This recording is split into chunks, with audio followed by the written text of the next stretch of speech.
Hello friends, இன்றைக்கி நம்ம ரொம்பவே சூப்பரான சிம்பிளான பாஸ்தா எப்படி செய்யலான்னு சொல்லி பார்க்கலாம் வாங்க. நீங்கள் இப்போ தான் ஃபஸ்ட் டைம் சேனலாக பார்க்கறதுனா சப்ஸ்கிரைப் பண்ணி லைக் பண்ணிக்கோங்க. வாங்க ஃப்ரெண்ட்ஸ், வீடியோக்குள்ளே போயிடலாம். ஃபஸ்ட் நான் ஒரு பாத்திரம் எடுத்துக்கிட்டேன். பாத்திரத்துக்குள்ளே பார்த்தீங்கன்னா 1.5 சொம்பு அளவுக்கு தண்ணி எடுத்துக்கிட்டுங்க. 1 டீஸ்பூன் போல் எண்ணெய் ஊற்றிக்கோங்க. கொஞ்சமாக சால்ட்டு சேர்த்துக்கோங்க. இப்போ உங்கள்கிட்ட இருக்க எந்த பாஸ்தானாலும் எடுத்துக்கலாங்க. பாஸ்தா, மெக்ரானி எது வேணாலும் எடுத்துக்கலாங்க. நான் 2 கப் அளவுக்கு பாஸ்தா எடுத்துருக்குங்க. 7லேருந்து 8 நிமிஷம் போல் குக் பண்ண விடுங்க. 75% வெந்திருக்கணுங்க. இப்போ பாருங்கள், இப்போ நம்ம தனியாக வடிக்கிட்டு எடுத்துக்கலாங்க பாஸ்தாவை மட்டும்.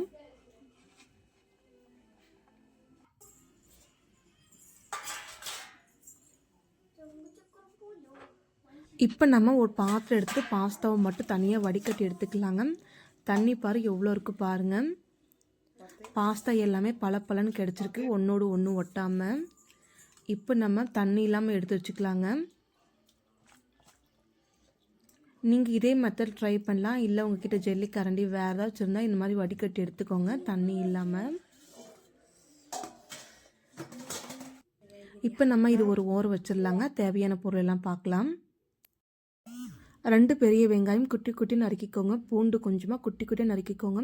அதே போல் காஞ்ச மிளகா கேஸ் ஸ்டவ் சுட்டு நீங்கள் தனியாக இடித்து எடுத்து வச்சுக்கோங்க. உங்கள்கிட்ட சில்லி ஃப்ளாக்ஸ் இருந்தாலும் ஓகே தாங்க.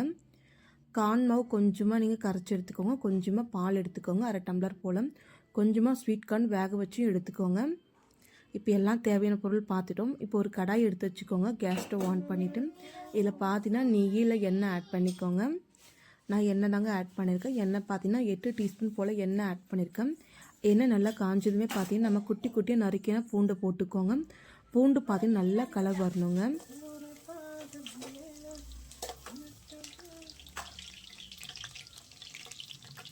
இப்போ பாருங்கள், பூண்டு நல்லா கலர் வந்துடுச்சு. இதுக்கப்புறம் நம்ம கட் பண்ணி வச்ச வெங்காயத்தையும் போட்டுக்கலாங்க. இப்போ வெங்காயத்தை ஒரு கரண்டி வச்சு வதக்கி விட்டுருங்க.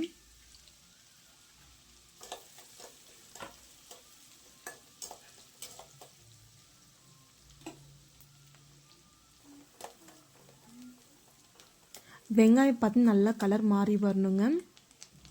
இந்த டைமில் நம்ம ஆல்ரெடி வச்சுருக்க பாஸ்தாவை ஆட் பண்ணிக்கலாங்க.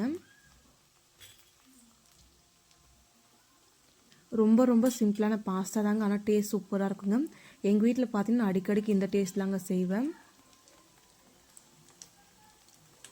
இப்போ நம்ம வச்சுருக்க பாஸ்தா எல்லாம் போட்டுக்கலாங்க. இப்போ ஒரு கரண்டி வச்சு எல்லாமே மிக்ஸ் பண்ணி விட்டுருங்க.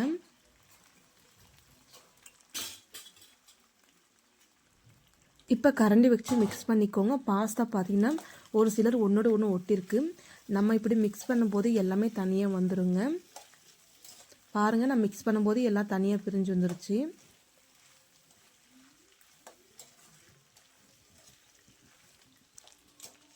ஒரு 2 நிமிஷம் போல் இப்படியே மிக்ஸ் பண்ணி விடுங்க.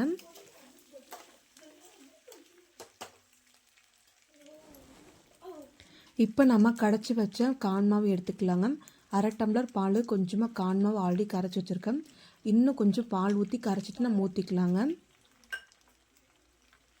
உங்களுக்கு எந்த அளவுக்கு பாஸ்தா பார்த்தீங்கன்னா திக்னஸ்ஸு வேணுமோ அந்த அளவுக்கு நீங்கள் கார்ன் மாவு ஆட் பண்ணிக்கலாங்க. நான் 2 ஸ்பூன் தாங்க கார்ன் மாவு ஆட் பண்ணியிருக்கேன். 1/2 டம்ளர் பால் ஆட் பண்ணியிருக்கேங்க. நல்லா க்ரீமியாக வேணுன்னா இன்னும் கொஞ்சமாக நீங்கள் கார்ன் மாவு ஆட் பண்ணிக்கலாங்க. கூடவே பார்த்தீங்கன்னா 1 டீஸ்பூன் போல் மைதா மாவும் ஆட் பண்ணிக்கோங்க. 2 டீஸ்பூன் போல் கார்ன் மாவு, 1 டீஸ்பூன் போல் மைதா மாவும் ஆட் பண்ணி நீங்கள் ஊற்றிக்கோங்க. அப்படி ஊற்றும் போது பாஸ்தா பார்த்து நல்லா க்ரீமியாக வருங்க. இப்போ நம்ம தேவையான அளவுக்கு சர்க்கரை ஆட் பண்ணிக்கலாங்க. இந்த பாஸ்தால் பார்த்திங்கன்னா இனிப்பும் இருக்கும், காரமும் இருக்குங்க. நான் 2 டீஸ்பூன் மட்டும் எடுத்திருக்கேன் சர்க்கரை பார்த்திங்கன்னா. இப்போ திரும்பவும் கரண்டி வச்சு மிக்ஸ் பண்ணி விடுங்க. இந்த பாஸ்தா பார்த்திங்கன்னா கிட்ஸும் சாப்பிட்லாம், பெரியவங்களும் சாப்பிட்லாங்க. ரொம்ப சூப்பராக இருக்கும். ரொம்ப ஸ்வீட்டாகவும் இருக்காது, ரொம்ப காரமாகவும் இருக்காதுங்க. சாப்பிட்றதுக்கு டேஸ்ட்டாக இருக்குங்க. இப்போ நல்லா மிக்ஸ் பண்ணி விட்டாச்சுங்க. இது கூடவே பிஞ்ச் அளவுக்கு சால்ட்டை ஆட் பண்ணிக்கோங்க. இது கூடவே நம்ம சில்லி ஃப்ளாக்ஸ் ஆட் பண்ணிக்கோங்க. உங்ககிட்ட சில்லி ஃப்ளாக்ஸ் தான் ஆட் பண்ணிக்கோங்க. அப்படி இல்லை உங்ககிட்ட காஞ்சி மிளகா இருந்தால் காஞ்சி மிளகா வறுத்துட்டு ஒரு பேப்பர் வச்சு நீங்கள் இடித்து எடுத்துக்கோங்க. இப்போ நான் காரத்துக்காக சில்லி ஃப்ளாக்ஸ் எடுத்துக்கிட்டுங்க. இப்போ லாஸ்ட்டாக பார்த்தீங்கன்னா நம்ம ஸ்வீட் கார்ன் தாங்க வேக வச்சு எடுத்து வச்சுருக்கோம். இப்போ ஸ்வீட் கார்னை ஆட் பண்ணிக்கலாங்க. எவ்வளோ ஸ்வீட் கார்ன் வேணாலும் ஆட் பண்ணிக்கலாங்க. அதே போல் காரம் எவ்வளோ நாள் ஆட் பண்ணிக்கலாங்க. இப்போ நம்ம திரும்பவும் மிக்ஸ் பண்ணி விட்டுடலாங்க. 1 நிமிஷம் போல் மட்டும். கேஸ் ஸ்டவ் பார்த்தீங்கன்னா சிம்லேயே வச்சுக்கோங்க.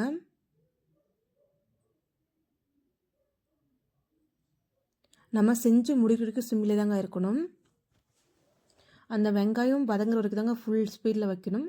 அதுக்கப்புறம் கேஸ் ஸ்டவ் ஃபுல்லாகவே சிம்மில் தாங்க வச்சு நம்ம செய்யணும். இப்போ பாருங்கள், ரெடி ஆகிடுச்சு. இந்த பாஸ்தா இந்த மெத்தடில் செஞ்சு பாருங்கள், ரொம்ப சூப்பராக இருக்குங்க.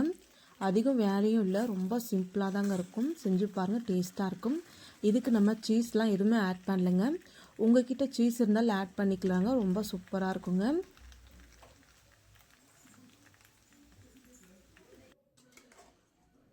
அவ்வளோதாங்க, ரெடி ஆகிடுச்சுங்க. நான் கேஸ் ஸ்டவ் ஆஃப் பண்ணியாச்சு அப்போவே. இப்போ நம்ம ஒரு பிளேட்டுக்கு போட்டுக்கலாங்க சாப்பிட்றதுக்காக. இந்த வீடியோ உங்களுக்கு பிடிச்சிருந்தா சப்ஸ்கிரைப் பண்ணுங்கள், லைக் பண்ணுங்கள், கமெண்ட் பண்ணுங்கள், மறக்காமல் ஷேர் பண்ணுங்கள். அதே போல் மறக்காமல் நீங்களும் உங்கள் வீட்டில் ரொம்ப சிம்பிளாக இருக்கிற பொருளை மட்டும் வச்சு செஞ்சு பாருங்கள், ரொம்ப ரொம்ப சூப்பராக இருக்குங்க. Thank you friends. மறக்காமல் ட்ரை பண்ணி பாருங்கள். எப்படி இருக்குன்னு சொல்லி கமெண்ட் பாக்ஸில் கமெண்ட் பண்ணுங்கள். Thank you friends. நாளைக்கு பார்க்கலாம் வேற ஒரு வீடியோவில்.